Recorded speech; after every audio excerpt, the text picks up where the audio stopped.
Olá, bom dia para você, seja bem-vindo. Nós estamos ao vivo, agora são 10 horas em ponto pelo horário de Brasília. Chegou aquele horário do meio da manhã para você se atualizar sobre os destaques desta segunda-feira no Brasil e no mundo. Preparado? Então vamos juntos e hoje eu começo o jornal de uma forma diferente, mostrando para você o nosso céu aqui na região central, aqui na Praça da República. São 10 horas e já faz 29 graus. Pois é, hoje está bastante quente, a expectativa é de que as temperaturas cheguem a 33 graus. Essa é a última semana de inverno aqui no Brasil e ela promete ser quente. Uma onda de calor atinge o país e os termômetros podem chegar a 43 graus no centro-oeste. Vamos ver. Uma nova e intensa onda de calor está encerrando o inverno no país. Diversas cidades podem marcar novos recordes de temperatura para a época. A primavera começa oficialmente no próximo sábado, às 3h50, pelo horário de Brasília, para a maior parte do país. Com isso, grande parte do Brasil terá dias ensolarados e temperaturas acima do normal para esse período do ano, como aconteceu em agosto. No Rio Grande do Sul, que ainda se recupera das enchentes recentes, a previsão é de mais chuvas. O motivo é a atuação de um bloqueio atmosférico e áreas de baixa pressão térmica na Argentina. Esse cenário impede o avanço de frentes frias pelo país nos próximos dias, com exceção do estado do Rio Grande do Sul. A previsão é de uma longa sequência de dias ensolarados e temperaturas acima do normal para esta época do ano na maior parte do país. No centro-sul do Brasil, as máximas podem ficar acima de 40 graus em muitas regiões, chegando até 43 graus no centro-oeste, de acordo com a Metsul. E o presidente Luiz Inácio Lula da Silva está em Nova York, nos Estados Unidos, para participar da abertura da edição de número 78 da Assembleia Geral da ONU. Antes, ele estava em Cuba, onde integrou a cúpula de líderes do G77 com a participação da China como convidada. Lá, o governo assinou acordos de cooperação em vários setores. Lula está na cidade norte-americana desde sábado e vai fazer o discurso de abertura na Organização das Nações Unidas na terça-feira. O Brasil é o primeiro a falar na cerimônia desde 1955. O presidente Lula disponibilizou espaço, olha só, na agenda para se reunir com o presidente da Ucrânia, Volodymyr Zelensky, em Nova York. Segundo o líder do governo no Senado, Jacques Wagner, o governo ucraniano ainda não confirmou a participação de Zelensky. Na quarta-feira, o líder brasileiro se encontra, então, com o presidente dos Estados Unidos, Joe Biden, em uma iniciativa global para avanços dos direitos trabalhistas. E na quinta, Lula deve, então, retornar ao Brasil. 2,5 milhões de pessoas vão se beneficiar com o fim da perda da nacionalidade para quem tem outra cidadania. A proposta foi aprovada pelo Senado e também pela Câmara, mas ainda precisa ser promulgada pelo Congresso para, então, começar a valer. A medida vai beneficiar tanto as pessoas que podem pleitear a dupla nacionalidade como aquelas que querem recuperar a condição renunciada anteriormente.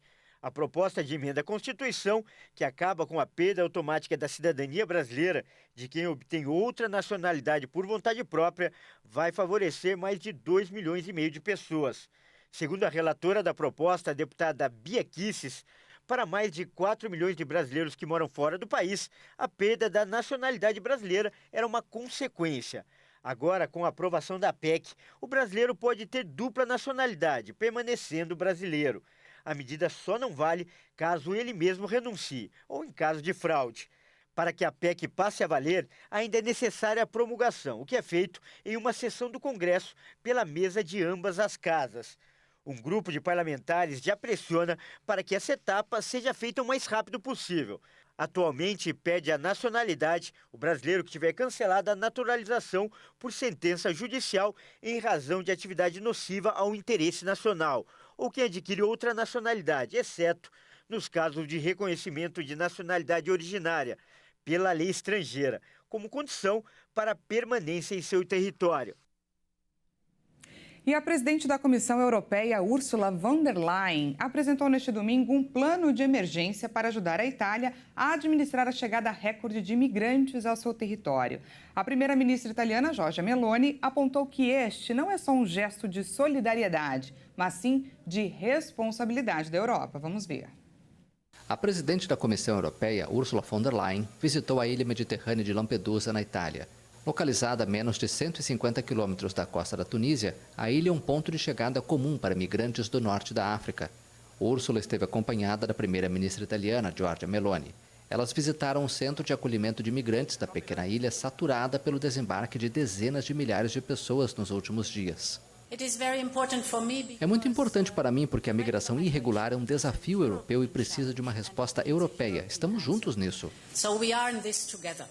A chefe do Executivo Europeu apresentou um plano de ajuda em 10 pontos para administrar a situação atual, distribuir os solicitantes de asilo entre os membros do bloco e prevenir a repetição desses episódios que pressionam os sistemas logísticos e administrativos da Itália. Quero dizer que não considero isso um gesto de solidariedade da Europa para com a Itália. Considero que é um gesto de responsabilidade da Europa, porque estas não são apenas as fronteiras da Itália, são as fronteiras da Europa. O objetivo é combinar uma postura dura contra os traficantes de pessoas e uma simplificação das vias legais para que aqueles que se qualificam para asilo possam chegar à Europa. Entre segunda e quarta-feira, cerca de 8.500 pessoas, mais do que toda a população local de Lampedusa, chegaram a bordo de 199 barcos, segundo dados da Agência de Migração da ONU. No total, mais de 127 mil migrantes irregulares chegaram às costas italianas desde o início do ano, quase o dobro em comparação com o mesmo período do ano passado. E a ONU alertou que a Líbia pode enfrentar um surto de doenças após as inundações devastadoras no leste do país. Mais de uma semana após a tragédia que vitimou milhares de pessoas, o Exército continua procurando corpos no mar da Líbia. Nesta segunda-feira, agências da ONU disseram que estão lutando para prevenir um surto de doenças após as enchentes. A missão de apoio das Nações Unidas na Líbia explicou em um comunicado que equipes de 9 agências da ONU estiveram no local prestando ajuda às pessoas afetadas pela tempestade Daniel e pelas inundações repentinas que atingiram Derna e outras cidades do leste da Líbia. A tempestade vinda do Mediterrâneo atingiu a região no dia 10 de setembro e causou o rompimento de 2 barragens localizadas no leito do rio que atravessa a cidade, desencadeando um fluxo semelhante a um tsunami. O último relatório do governo que controla o leste da Líbia aponta mais de 3.000 mortos e milhares de desaparecidos. Em meio à tragédia, uma equipe de resgate enviada pela Grécia se uniu à contagem dos mortos. 5 pessoas morreram em um acidente de trânsito pouco depois de chegarem ao país. 3 pessoas de uma família líbia também morreram no acidente. A colisão aconteceu quando a equipe grega, composta por 19 pessoas, se dirigia de Benghazi para a cidade de Derna, uma das mais afetadas pelas tempestades. As autoridades gregas lamentaram as perdas e informaram que os corpos vão ser repatriados.